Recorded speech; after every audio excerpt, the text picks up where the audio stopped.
నమస్కారం. ప్రయోజిత కార్యక్రమం రుద్రాక్షకు స్వాగతం. రుద్రాక్షలు పవిత్రమైనవి, శక్తివంతమైనవి, మహిమాన్వితమైనవి. అలాంటి రుద్రాక్షలు ధరించడం వల్ల అనుకున్న పనులు నెరవేరుతాయా? ఎలాంటి కష్టనష్టాలు రావా? అడ్డంకులు తొలగిపోతాయా? అసలు రుద్రాక్ష ప్రాముఖ్యత ఏమిటి అనే విషయాలు ఈ కాలంలో చాలా మందికి తెలియదు. అలాంటి రుద్రాక్షలకు సంబంధించిన పూర్తి వివరాలను తెలియచేయడానికి ప్రముఖ రుద్రాక్ష నిపుణులు, వేదగణిత శాస్త్రవేత్త, ఎన్నో జాతీయ అంతర్జాతీయ అవార్డుల గ్రహీత డాక్టర్ పాండురంగారావు గారు ఈరోజు మనతో పాటు స్టూడియోలో ఉన్నారు. వారిని అడిగి మరిన్ని వివరాలు తెలుసుకుందాం. నమస్తే గురుగారు. నమస్కారం అమ్మా. ఓం నమ శివాయ. గురుగారు, ఎప్పటిలాగానే ఈ వీక్ ఏ మోటివేషనల్ స్టోరీ మాకు చెప్పబోతున్నారు? చిన్న కథ చెప్పుకొని కార్యక్రమంలోకి వెళదాం. ఒక దంపతులు ఉన్నారు. సరే, భార్య గర్భం దాలుస్తుంది. సరే, అమ్మాయి ప్రెగ్నెంట్. కొన్ని రోజులు పోయిన తర్వాత భర్తతో అంటుంది, ఏమంటే మనకు ఆడపిల్ల కావాలా మగపిల్ల కావాలా అని, ఎవరుంటే బాగుంటుంది అని. భర్త చెప్తాడు, ఆడపిల్లది ఏముందిలే, మగపిల్లాడు ఉంటేనే మంచిది. మగపిల్లలు బలంగా కూడా ఉంటారు, మనకి అండదండలుగా ఉంటారు, కష్టం వస్తే వాళ్లే ఆదుకుంటారు, సంపాదన వాళ్ళతోనే సాధ్యమవుతుంది, ఆడపిల్లలతో కాదు. ఎక్కడికి వెళ్ళినా మగపిల్లాడు ఉంటే మనకి ఒక ఇది ఉంటుంది, ఫలానా వాళ్ళ కొడుకు అని. తర్వాత మగపిల్లాడు అయితే అన్ని రకాలుగా మంచిది. సరే, కొంతకాలం అయింది, నీలా తను టైం వచ్చింది, ప్రసవించింది, ఒక ఆడపిల్ల ప్రసవించింది. చాలా డిసప్పాయింట్ అవుతాడు భర్త. సరే, కొంతకాలం అలా గడుస్తుంది. తర్వాత మళ్ళీ తను ప్రెగ్నెంట్ అవుతుంది. ఈసారి మగపిల్లాడు పుడతాడు. మగపిల్లాడు పుడితే తండ్రి ఆనందానికి అవధులు ఉండవు. మగపిల్లాడిని అసలు చాలా గొప్పగా పెంచుతాడు. అసలు అన్ని తన కొడుకే, ఇంకేం లేదు. నా కొడుకు పుట్టాడన్న సంతోషం మామూలుగా లేదు. ఆ కొడుకును పెంచడం కూడా అలాగే పెంచాడు. ఇద్దరు పెద్దవాళ్ళు అవుతున్నారు. ఆడపిల్లను మాత్రం పట్టించుకోలేదు. ఈ అమ్మాయి ఏం చేసినా నచ్చదు, ఏం చేసినా వినేవాడు కాదు, ఏం చెప్పినా వినేవాడు కాదు.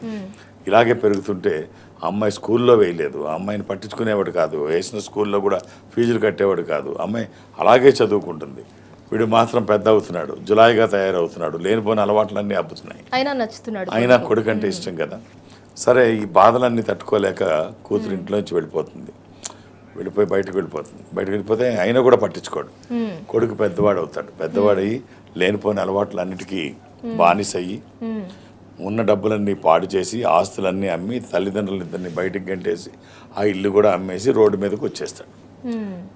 ఇక అక్కడ ఇక్కడ తలదాచుకున్న తల్లిదండ్రులు సడన్గా ఒకరోజు కూతురు వచ్చి ఆ చిన్న దాంట్లో ఏదో ఇంట్లోనే ఉంటే తలుపు కొట్టి, నాన్న నేను బయటికి వెళ్ళిపోయి డాక్టర్ చదివాను, ఇప్పుడు నేను పట్టా తీసుకున్నాను, డాక్టర్ని అయ్యాను, మనం వేరే ఇంట్లోకి వెళ్ళిపోదాం, ఇక్కడ ఉండొద్దు అని చెప్పి తీసుకొని వెళ్ళి వేరే పెద్ద ఇంట్లోకి అద్దెకుండి తన జాబ్లో జాయిన్ అయింది కాబట్టి డాక్టర్గా వృత్తిలో తను మొదలుపెట్టింది.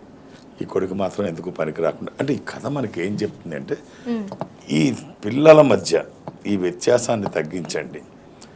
అలా చూడొద్దు. ఆడపిల్ల వేరు, మగపిల్లాడు వేరు, మగపిల్లాడు గొప్ప, ఇలా ఏముండదు. వీటిని తగ్గించండి. పిల్లలిద్దరూ సమానంగానే చూడండి. ఎవరైనా మీ పిల్లలే. ఓ రకంగా చెప్పాలి అంటే ఆడపిల్లల తల్లిదండ్రులు అదృష్టవంతులని ఎందుకంటారంటే, ఇలాంటి సంఘటనలు అక్కడక్కడ ఎదురవుతుంటాయి కాబట్టి. సో మనం ఎన్ని కష్టాల్లో ఉన్న ఆడపిల్లలు మన పక్కనే ఉంటారు. సో మనం ఏదైనా ఇప్పుడు వాళ్ళకి ఏం చేసినా కూడా వాళ్ళ పాపం ఏం అడగరు. ఈ ఫ్రాకులు అవి వేసుకున్నప్పుడు కూడా మనకు నచ్చినవే వేస్తాం. వాళ్ళు ఇది తెమ్మని అడగరు. వాళ్ళు మనకు నచ్చినట్టే రిబ్బన్లు కూడా మనకు నచ్చినట్టే తల్లి కడుతుంది. పెద్దవాళ్ళు అయిన తర్వాత ఫలానా మొగుడిని తెమ్మని కానీ ఇంత కట్నం ఇమ్మని కూడా అడగరు. ఎవరిని చూస్తే వాళ్ళని చేసుకుంటారు. మగపిల్లడు కాదు, మొత్తం పట్టుకెళ్ళిపోతాడు. సో అంటే మగపిల్లల తల్లిదండ్రులు దురదృష్టవంతులని చెప్పడం కాదు, ఈ వివక్ష మానేయండి అని చెప్పడం. ఈ వివక్ష వదిలేయండి. ఆడపిల్లలైనా మగపిల్లలైనా మీ పిల్లలే. సో ఎవరు తక్కువ కాదు. ఆడపిల్లలు ఎందులోని వాళ్ళు వెనకబడలేరు, ఎప్పుడూ ఉండరు. వివక్షను మాత్రం చూపించకండి. గురుగారు, ఎప్పటిలాగానే ఈ వీక్ కూడా చాలా చక్కగా చెప్పారు. మనకు ఒక కాలర్ ఉన్నారు, ప్రసాద్ గారు, నెల్లూరు నుంచి. హలో హలో హలో, చెప్పండి. నమస్తే అండి, గురువు గారు ఉన్నారు, మాట్లాడండి. ప్రసాద్ గారు. నమస్తే అండి గురుగారు. ఓం నమ శివ. ఎలా ఉన్నారు? బాగున్నాం సార్. డేట్ ఆఫ్ బర్త్ ఇస్తారా? ఇస్తాను సార్. 1999 జూన్ 1వ తారీఖు. జూన్ 1వ తారీఖు ఉదయం 6:30 టైం.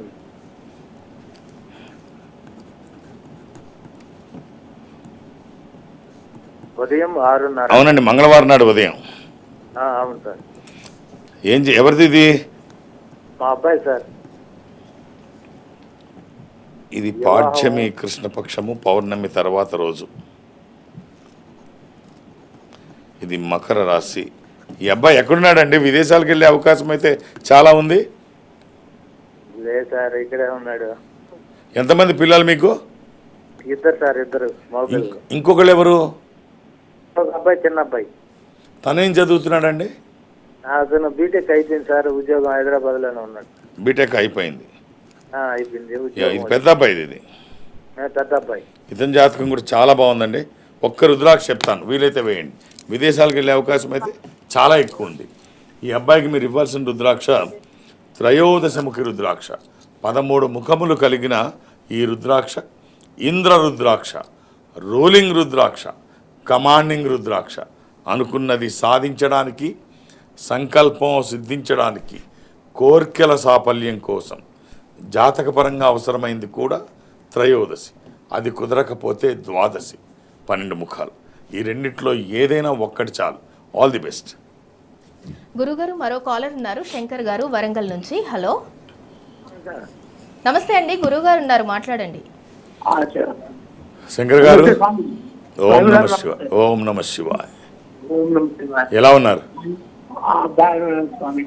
డేట్ ఆఫ్ బర్త్ ఇస్తారా? ఇస్తా స్వామి. 8/6/1995. ఎవరిది ఇది? మా పాపది.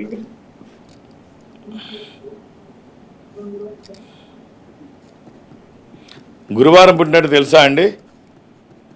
గురువారం. స్వామి కరెక్ట్ సార్. కరెక్టేనండి. అమ్మాయి ఏం చేస్తుంది? బిఏ చేస్తాను స్వామి. జర్మనీలో ఉన్నది ఇప్పుడు. ఇది దశమి శుక్లపక్షము. జర్మనీలో ఎక్కడ? ఫ్రాంక్ఫర్ట్లో అండి. ఆ స్థలం నాకు. ఇది తులారాశి. సరే సరే సరే రైట్. యూరోప్లో అయితే ఉంది అమ్మాయి, జర్మనీలో. రైట్. ఎంతమంది పిల్లలు మీకు? 3 పిల్లలు. ఈ అమ్మాయి ఎన్నో అమ్మాయి అండి? ఫస్ట్ అమ్మాయి పెద్దది, అందరికన్నా పెద్ద. ఓకే. ఇప్పుడు జర్మనీలో ఏం చేస్తుంది అమ్మాయి? అమ్మాయి ఎంబీఏ అయిపోయింది, ప్రస్తుతానికి టెంపరరీ జాబ్ చేస్తుంది. ఓహో, మాస్టర్స్ కోసం జర్మనీ వెళ్ళింది. Okay okay okay. ఈ అమ్మాయికి 9 ముఖాలు, 13 ముఖాలు. ఈ రెండిట్లో ఏదైనా ఒక్కటి. 9 ముఖాలు నవముఖి. ఇది అమ్మవారి స్వరూపం. విజయాలు చేకూర్చి దోషాలు నివారించేది. అలాగే 13 ముఖాలు త్రయోదశి. ఇది ఇంద్ర రుద్రాక్ష, రూలింగ్ రుద్రాక్ష, కమాండింగ్ రుద్రాక్ష. అనుకున్నది సాధించడానికి, సంకల్పం సిద్ధించడానికి, కోర్కెల సాఫల్యం కోసం జాతకపరంగా అవసరమైంది కూడా త్రయోదశి. ఈ రెండిట్లో ఏదైనా ఒక్కటి 24/7 ఎప్పుడూ వేయవచ్చు. ఎలాంటి నియమాలు లేవు. ఇది వేసుకున్న తర్వాత మార్పు ఏమిటో మీరు చూస్తారు. మీ ఆశీర్వచనము, వాళ్ళ ప్రయత్నము, ఈశ్వరానుగ్రహము అన్నీ బాగుంటాయి. All the best. అలా అని ఏది పడితే అది వేయకండి. దురదృష్టం, రుద్రాక్షల్లో 100కి 99 నకిలీయే ఉంటాయి. ఒక్కటైనా మంచిది వేస్తే వచ్చే ఫలితం ఒక అద్భుతం. గురుగారు మరో కాలర్ ఉన్నారు, లతా గారు తిరుపతి నుంచి. హలో. హలో, నమస్తే అండి. గురుగారు ఉన్నారు, మాట్లాడండి. హలో. ఓం నమ శివాయ స్వామి. ఓం నమ శివాయ. ఎక్కడి నుంచి అమ్మా? తిరుపతి నుంచా? తిరుపతి నుంచి మాట్లాడుతున్నాను. ఈ వారం గురువారం నేను అక్కడికే వస్తున్నాను. అవునా స్వామి? రైట్ అమ్మ, డేట్ ఆఫ్ బర్త్ ఇవ్వండి. 5/12 ఏమిటమ్మా? 12 గురుగారు. 5/12 డిసెంబర్ 5. డిసెంబర్ 5, 1984. 1984. ఎవరిదమ్మా ఇది? నాదే అండి. ఉదయం 3:35. ఇది తెల్లవారుజామున బుధవారం. అవును స్వామి. ఎర్లీ అవర్స్ ఆఫ్ వెనస్డే, మంగళవారం నాడు రాత్రి. అవును స్వామి. అమ్మా ఏం చేస్తున్నారు? ఇప్పుడు హౌస్ వైఫ్. పిల్లలు ఎంతమంది అమ్మా? 2 అండి. ఇది ద్వాదశి, శుద్ధ ద్వాదశి, శుక్లపక్ష ద్వాదశి. ఇది ధనుస్ రాశి. మీరు వృశ్చిక రాశి చూస్తున్నట్టున్నారమ్మా? లేదు, మేషరాశి స్వామి. ఓ ఐఎమ్ సారీ. ఇది మేషరాశి. అశ్విని నక్షత్రం. అశ్విని, ఇది మేషరాశి. రైట్. పొరపాటు. రైట్. అమ్మ ఒక్క రుద్రాక్ష చెప్తాను, వీలైతే వెయ్యండి. ఏకాదశముఖి రుద్రాక్ష, 11 ముఖములు కలిగిన ఈ రుద్రాక్ష ఏకాదశ రుద్ర స్వరూపము. ఇది హనుమాన్ స్వరూపము కూడా. ఆధ్యాత్మికంగా మంచిది, ఆరోగ్యపరంగా మంచిది, భయాందోళనకు అవకాశం లేనటువంటిది. అలాగే దశముఖి, ఈ రెండిట్లో ఏదైనా ఒక్కటి వెయ్యండి. వచ్చిన తర్వాత మార్పు ఏమిటో మీరు చూస్తారు. శుభం. గురుగారు, జనరల్గా గురు శిష్యుల మధ్య సంబంధాలు ఎలా ఉండాలి అంటారు? ఈ జనరేషన్ పిల్లల్ని మనం చూసినట్లయితే ప్రతిదానికి వాళ్ళు రివర్స్ అవుతూ ఉంటారు. వాళ్ళకి ఏం చెప్తారు అసలు మీరు? రివర్స్ అవ్వడం కాదు, ఇప్పుడు ఏదైనా తేడా చేస్తే తల్లిదండ్రుల ముందు ఊరుకోరు. చిన్న పొరపాటు గురువు గారు ఏదైనా పిల్లల్ని చేస్తే తల్లిదండ్రులు విద్యాలయం మీద వెళ్ళి కొట్టడం, అవును, వాళ్ళని బయటికి ఈడ్చడం, వాళ్ళ ఉద్యోగం పోగొట్టడం ఏమి లేదు. వాళ్ళు ఊరికే మరబొమ్మల్లాగా ఉన్నాయి అప్పచెప్పడం, పిల్లలు నేర్చుకుంటే నేర్చుకోవడం, లేకపోతే బయటకు వచ్చేయడం. పాత రోజుల్లో అలా ఉండేది కాదు. గురువు దండించేవాడు. దండించకపోతే పిల్లలకి ఏం తెలుస్తుంది? దండన వాళ్ళు ఏది కోపంతో దండించేవారు కాదు, శత్రుత్వం కాదు, వాళ్ళకి రావాలని. ఇప్పుడు పాత రోజులు అక్కర్లేదు. జస్ట్ 20 ఏళ్ల క్రితం, 20 ఏళ్ళు కొంచెం వెనక్కి వెళితే చిన్న సంఘటన చెప్తాను. అంటే ఇప్పుడు క్రికెట్ బాగా మంచి ఇదిగా ఉంది కదా, అప్పట్లో కూడా 20 ఏళ్ల క్రితం కూడా గట్టిగానే ఉంది. సరే, ఒక క్రికెటరు క్రికెట్ ఆడుతుండగా కోచ్ వచ్చి చాలా కోపంతో లాగి గోపం మీద లెంపకాయ కొట్టాడు. అందరు చూస్తుండగా లాగి కొట్టేటప్పటికి చాలా గట్టిగానే తగిలింది. తను ఏమీ చెప్పకుండా మాట్లాడకుండా దెబ్బ తగిలిందని చెప్పి తను ప్రాక్టీస్ చేస్తున్నాడు. ప్రాక్టీస్లో జరిగింది ఇది. ప్రాక్టీస్ చేస్తుంటే కెప్టెన్ వచ్చాడు. కెప్టెన్ వచ్చి నువ్వు చిన్న పిల్లాడు అనుకుంటున్నావా, తను ఏంటి, తనేమో అంత మూర్ఖత్వం ఏమిటి, నిన్ను వచ్చి అంత గట్టిగా ఇంతమందిలో కొడితే నువ్వేం మాట్లాడవేంటి, సైలెంట్గా వెళ్ళిపోతున్నావు, ఇది మంచి పద్ధతి కాదు అని కెప్టెన్ చెప్తాడు. చెప్తే దెబ్బ తగిలిన అతను అంటాడు, ఏముంది, ఆయన నా తండ్రి లాంటి వాడు, నా మీద శత్రుత్వం లేదు, నాకు ఆయనకు విరోధం లేదు, నేను ఈ దేశస్తుడిని, ఆయన ఈ దేశస్తుడి కాదు, నా మంచి కోరే చెప్పాడు, సో నేను నేర్చుకుంటే బాగుంటుంది, నేను తిరగబడితే ఏమవుతుంది, ఇక్కడితో నా జీవితం అయిపోతుంది, సో నేర్చుకుంటే నాకు ఆట వస్తుంది, ఆయన నా తండ్రి లాంటి వాడు కానీ నాకు శత్రువు కాదు. అయితే ఈ మాట అనేది ఎవరంటే వీరేంద్ర సేవాగ్. వీరేంద్ర సేవాగ్. ఆ కొట్టింది ఎవరంటే జాన్ రైట్. అందరికీ తెలిసిన సంగతి, జాన్ రైట్ కొట్టాడు. అడిగింది ఎవరంటే అప్పుడు కెప్టెన్ సౌరవ్ గంగూలీ. సో ఆ రోజు కనుక సేవాగ్ నన్ను కొడతావా అని తిరగబడితే, నేనే చిన్నపిల్లాడు అనుకుంటున్నాను, కొడితే ఎందుకు, అప్పుడు ఫుట్ వర్క్ సరిగ్గా లేదు, నువ్వు ఫ్రంట్ ఫుట్కి వచ్చి ఆడు, నువ్వు వెనక్కి వెళ్ళిపోతుంది, అడుగు ప్రతిసారి ముందుకు వెళ్తాను అనుకున్నా వెనక్కి వెళ్తుంది అని చాలా గట్టిగా 2-3 సార్లు చెప్తే వినకపోతే లాక్ కొట్టాడు. సో ఆయన కొట్టబట్టే కదా నాకు ఆ ఫుట్ వర్క్ వచ్చింది, లేకపోతే నేను వెనకబడి ఉండేవాడిని కదా. ఆ రోజుతో సెవాగ్ ఎవరికి తెలిసేది కాదు, గొడవ పడినా తెలిసేది కాదు, నేను నేర్చుకోకపోయినా తెలిసేది కాదు. కాబట్టి ఆయన ఎందుకు కొట్టాడు, నా కోసమే కదా, మామూలుగా వినట్లేదనే కదా. అందుకని బుద్ధి చెప్పువాడు గుద్దితే మేలయ్య అంటాడు వేమన గారు. వేమన గారు కూడా అంటే చెప్పేవాడు కొడితే తప్ప రాదు, కొట్టమని ఉద్దేశం కాదు, గట్టిగా చెప్పమని. ఇక్కడ చాకి కోకలు తికి చీకాకు పడజేసి మైల తీసి లెస్స మడిచినట్టు బుద్ధి చెప్పువాడు గుద్దితే మేలయ్య అంటాడు వేమన గారు. అలా చెప్పి అంటే ఇవాళ ఆ పరిస్థితి లేదు, గురువులు అలా చెప్పే పరిస్థితి ఇవాళ లేదు. తల్లిదండ్రులు కానీ మంచి చెప్పిన పిల్లలు వినే పరిస్థితిలో లేరు, గురువులు చెప్పినా వినే పరిస్థితిలో లేరు.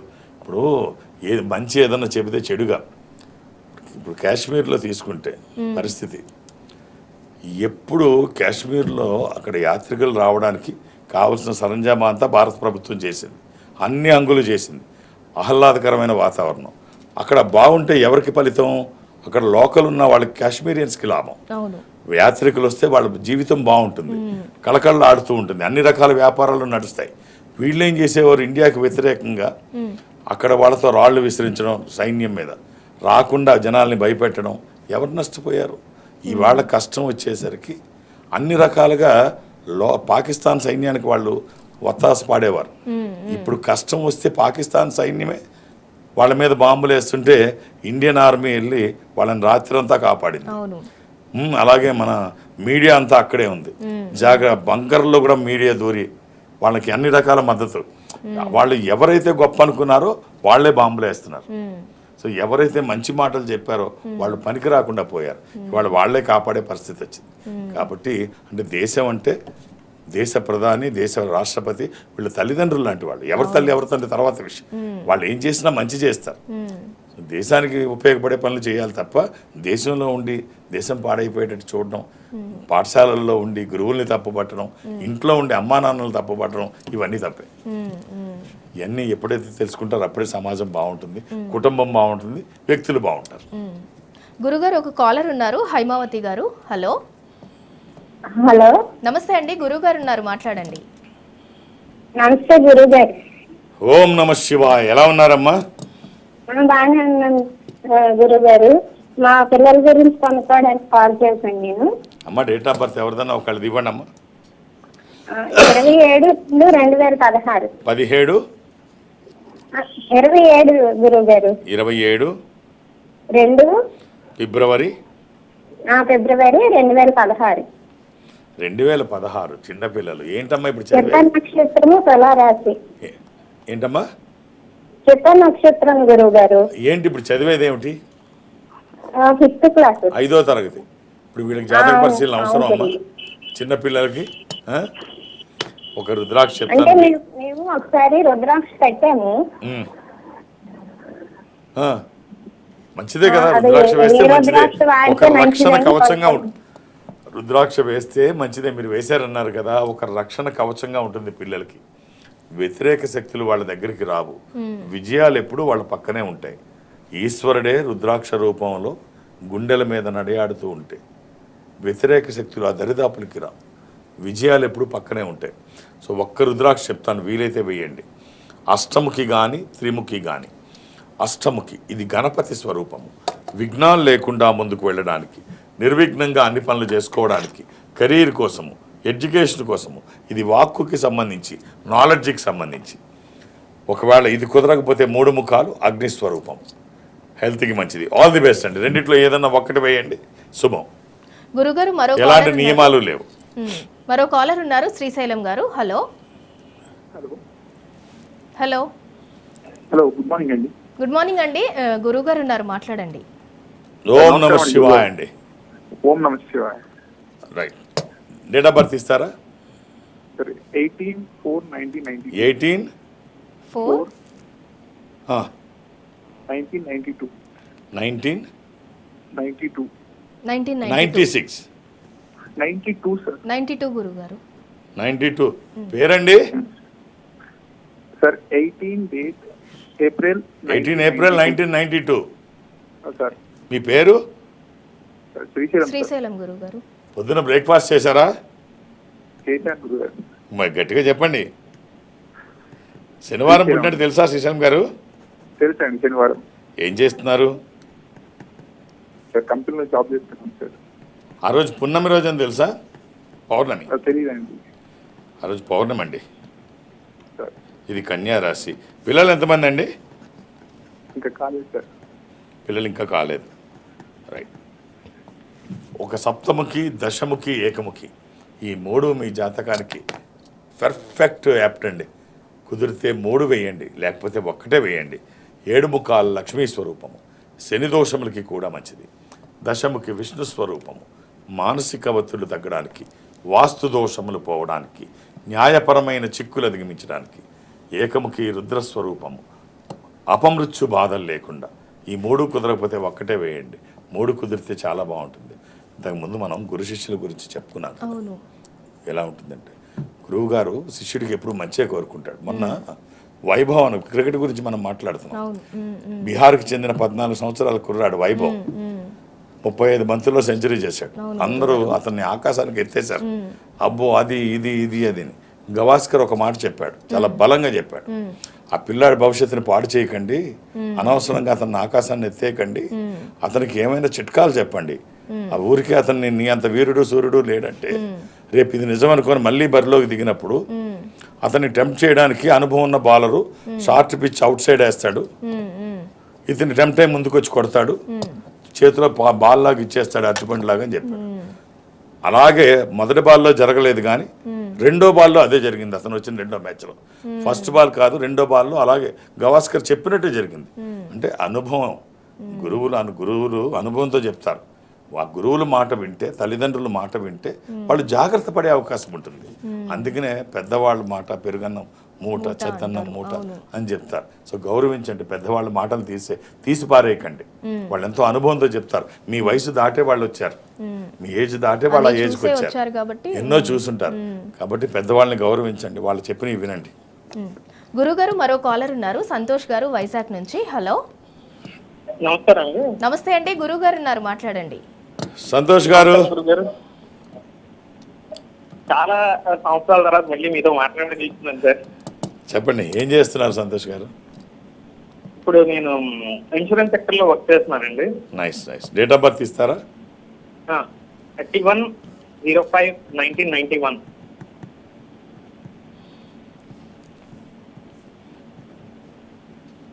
శుక్రవారం పుట్టినట్టు తెలుసు కదండి. అవునండి. పిల్లలు ఎంతమంది అండి? ఒక బాబు. బాబు స్కూల్లో జాయిన్ అయ్యాడా? లేదు, ఇంకా 3 years అండి. ఇది చతుర్థి అంటే సంకటహర చతుర్థి. ఆ రోజు చవితి, సంకటహర చతుర్థి. ఇది మకర రాశి. ఎలా ఉందండి మీ జాబ్? కంఫర్ట్గా ఉందా? ధనుసు రాశి వస్తుంది సార్. ధనుస్సు ఎండింగ్లో ఇంకా నేను జస్ట్ అది పూర్తి చేసి మకరం చూశాను, ఇంకా ధనుస్సులో ఉంది. మార్నింగ్ పుట్టారండి? సాయంత్రం 4:40 సార్. రైట్. పూర్వాషాఢ నక్షత్రం వస్తుంది. పూర్వాషాఢ, రైట్. ఒక అబ్బాయి అండి. అవును సార్. హెల్త్ అండ్ వెల్త్ ఒక కాంబినేషన్ చెప్తాను సంతోష్ గారు, అవకాశం ఉంటే ధరించే ప్రయత్నం చేయండి. 11 ముఖాలు, 7 ముఖాలు, ఏకముఖి. ఈ 11 ముఖాలు ఏకాదశముఖి, ఏకాదశ రుద్రస్వరూపము. ఇది హనుమాన్ స్వరూపము కూడా. ఆధ్యాత్మికంగా మంచిది, ఆరోగ్యపరంగా మంచిది, భయాందోళనకి అవకాశం లేనటువంటిది. 7 ముఖాలు లక్ష్మీ స్వరూపము, శని దోషములకి మంచిది.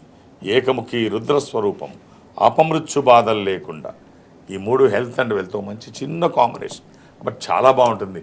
అవకాశం ఉంటే ధరించండి, లేకపోతే ఒక్కటే వేసుకోండి. All the best.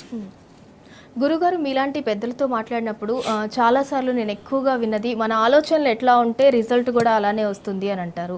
అంటే ఏంటి అసలు? అంటే మన ఆలోచనలు ఎలా ఉంటే అలాంటి పనులు చేస్తాం, ఆ ఫలితాలు అలాగే ఉంటాయి. సో నువ్వు మంచి చేస్తే మంచి ఆలోచనలు వస్తాయి, వచ్చే ఫలితం కూడా మంచిదే వస్తుంది. ఒక ఎయిర్ క్రాఫ్ట్లో 5 ఉన్నారంట ఒక విమానంలో. పైకి వెళ్ళిన తర్వాత విమానం ప్రాబ్లం వచ్చింది. చిన్న సంఘటన, ఒక చిన్న కథగా ఎందుకు చెప్తామంటే రీచ్ అవుతుంది. అవును. సో 5 ఉన్నారు ఆ ఎయిర్ క్రాఫ్ట్లో, విమానంలో 5 ఉన్నారు. పైకి వెళ్ళిన తర్వాత పాడైంది అది. ఎవరెవరు ఉన్నారు? ఒక పైలట్ ఉన్నాడు, ఒక దొంగ ఉన్నాడు, ఒక టీచర్ ఉన్నాడు, ఒక విద్యార్థి, ఒక రాజకీయ నాయకుడు. ఈ 5 ఉన్నారు. 5 ఉంటే విమానం పాడైంది. 4 పారాచూట్స్ ఉన్నాయి. 4 సేఫ్గా కిందకి దిగొచ్చు, ఒకళ్ళకి లేదు. సో రాజకీయ నాయకుడు అంటాడు, నాకు బోల్డంత సేవ చేయాల్సిన అవసరం ఉంది ప్రజలకి, నేను ఒక పారాచూట్ తీసుకొని వెళ్ళిపోతున్నాను అని తీసుకొని కిందకి దూకేస్తాడు. ఇక తర్వాత ఇక పైలట్ ఉన్నాడు. పైలట్ ఇమీడియట్గా నాకు చాలా పనులు ఉన్నాయని పైలట్ ఒకటి తీసుకొని పైలట్ దూకేస్తాడు. ఇంక 2 ఉన్నాయి పారాచూట్స్. సరే దొంగ ఒకటి తీసుకొని, నాకు బోల్డ్ అంత పనులు ఉన్నాయి, పెద్ద కుటుంబం ఉంది అనే దొంగ కూడా పారాచూట్ తీసుకొని కిందకి దూకేస్తాడు. ఒక పారాచూట్ మిగిలింది. ఇంకా 2 ఉన్నారు, టీచరు స్టూడెంట్, ఒక ఆడపిల్ల. టీచర్ అంటాడు, అమ్మ చిన్న పిల్లవి, బోల్డ్ అంత భవిష్యత్తు ఉంది, నేను పెద్దవాడిని అయిపోయాను, నాదేముందిలమ్మా, నువ్వు తీసుకొని నువ్వు వెళ్ళి కిందకి వెళ్ళిపో పారాచూట్ తీసుకొని, నేను పెద్దవాడిని అయిపోయాను, నువ్వు ముందు, నీకు బోల్డ్ అంత భవిష్యత్తు ఉంది. అంటే లేదు గురువు గారు, మన ఇద్దరం 2 పారాచూట్స్ ఉన్నాయి మన ఇద్దరికి. అదేమిటమ్మా, ఉన్నాయి 4, 3 తీసుకెళ్ళిపోయారు, ఒకటే ఉంటుంది. లేదు గురువు గారు, దొంగ ముందు దూకాడు కదా, వాడు నా బ్యాగ్, నా భుజాన్నున్న బ్యాగు అది లాక్కొని గుంజుకొని పారాచూట్ అనుకొని ఇది తీసుకొని పోయాడు, కాబట్టి ఇంక మనకు 2 మిగిలాయి. అంటే తన ఆలోచనలు అక్కడ కూడా బ్యాగ్ అతనికి, అతని వృత్తి ఏమిటి? దొంగతనం. ఆ బ్యాగ్ పారాచూట్ రూపంలో బ్యాగ్ కనబడుతుంది అతను. సో కాబట్టి అది పట్టుకుపోయాడు, అంటే కిందకి పడిపోయాడు ఏమీ లేకుండా బ్యాగ్ తీసుకొని. 2 పారాచూట్స్ మిగిలిన వీళ్ళిద్దరు బతికారు. సో మన ఆలోచనలు ఎలా ఉంటాయి? అక్కడ కూడా 11th సెకండ్లో కూడా అతనికి బ్యాగ్ తీసుకెళ్లాలనే కనిపించింది. పారాచూట్ తీసుకుందాం మనకు కనిపిస్తుంది. అంటే మన వృత్తులు, మన ఆలోచనలు, మన అభిప్రాయాలు ఎలా ఉంటే మన మనసు కూడా అలాగే ఆ టైంకి అలాగే స్పందిస్తుంది. అలాంటి ఫలితాలే వస్తాయి. కాబట్టి మంచి ఆలోచనలు కలిగి ఉండి మంచి సత్ప్రవర్తన, సత్సాంగత్యము కలిగి ఉంటే ఖచ్చితంగా సత్ఫలితాలు వస్తాయి. గురుగారు, అలాగే మీ పర్యటన వివరాలు కూడా తెలియజేయండి. నేను ఒక ఆధ్యాత్మిక సంస్థలో ఉంటున్నాను. ఈ సంస్థ ప్రపంచవ్యాప్తంగా ఉంటుంది. జనరల్గా నాకు ఎక్కడికి వెళ్ళడానికి అవకాశం ఉండదు, కానీ ప్రతి గురువారము ఏదో ఒక బ్రాంచ్కి వెళ్ళాలని నిర్ణయం తీసుకున్నాను. అది సౌత్ ఇండియా వరకే నేను చూస్తాను. సౌత్ ఇండియా అటెండ్ అవుతాను. ఈ సౌత్ ఇండియాలో అంటే ఇప్పుడు ఒక్కొక్క వారం ఒక్కొక్క దగ్గరికి, ఇప్పుడు నేను తిరుపతి నెక్స్ట్ గురువారం తిరుపతి వెళ్తున్నాను. తిరుపతిలో కొన్ని గంటలు మధ్యాహ్నం వరకే ఉంటాను. నన్ను కలవాలనుకున్నప్పుడు మీరు వేరువేరు మొబైల్లోంచి వేరువేరు నెంబర్లోంచి పేర్లు నమోదు చేయించకండి. నేను 1 గంట వరకే అక్కడ ఉంటాను. ఆ తక్కువ టైంలో ఈ 2 గంటల వ్యవధిలో నేను నాకు సంఖ్య కాదు కావాల్సింది, సమయం. జాతకాన్ని పరిశీలించడానికి సమయం ఇస్తే నేను ఖచ్చితంగా బాగా చూడగలను అన్న నమ్మకం నాకుంది. మీరు అనవసరంగా రకరకాల పేర్లు ఇచ్చి నన్ను ఇబ్బంది పెట్టకండి. ఒక్కొక్క పేరు మాత్రమే. అలాగే హైదరాబాద్లో అయితే నేను ఎవరికి అపాయింట్మెంట్ ఇవ్వను, రికమెండేషన్స్ అవి తీసుకోను. నన్ను కలవడానికి ఇవేమీ అవసరం లేదు. నేను ఉన్నప్పుడు వస్తే చూసేస్తాను అంతే. ఇక దూర ప్రాంతాల నుంచి కూడా ఇక్కడ వరకు హైదరాబాద్ వరకు రావక్కర్లేదు. నేను ఒక్క గురువారం తప్ప శని ఆదివారాలతో కలిపి అన్ని రోజులు హైదరాబాద్కే పరిమితం. హైదరాబాద్లోనే ఉంటాను. సో మీరు ఈ సంస్థకి దగ్గరగా ఎక్కడైనా ఉంటే నేను దక్షిణ భారతదేశం అటెండ్ అవుతాను, సౌత్ ఇండియా. ఈ సౌత్ ఇండియాలో మీరు ఎక్కడైనా ఈ సంస్థకి దగ్గరగా ఉంటే, అంటే మీరు బెంగళూరులో ఉన్నారనుకోండి, ఈ సంస్థ ఇన్ఫాంట్రీ రోడ్ బెంగళూరులో ఉంటుంది. మీరు అక్కడికి వెళితే ఒక స్పెషల్ రూమ్లో మిమ్మల్ని కూర్చోబెట్టి ఒక స్పెషల్ స్క్రీన్ ముందు అటు మీరు ఇటు నేను ఎదురు బదురుగా 1-to-1 మాట్లాడుకునే అవకాశం వాళ్ళు కల్పిస్తారు. మాట్లాడే ప్రయత్నం నేను చేస్తాను.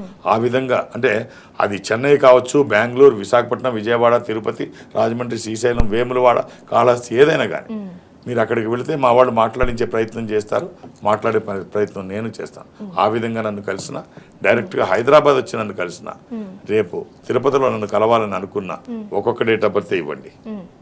గురుగారు, ఎవరైతే జాతకపరంగా ఇబ్బంది పడుతున్నారో అలాగే ఇతర సమస్యలతో ఇబ్బంది పడుతున్నారో వాళ్ళకి చక్కటి పరిష్కారాలు తెలియజేసినందుకు ధన్యవాదాలు. ఓం నమః శివాయ. ఇది ఇవాల్టి రుద్రాక్ష కార్యక్రమం. నమస్తే.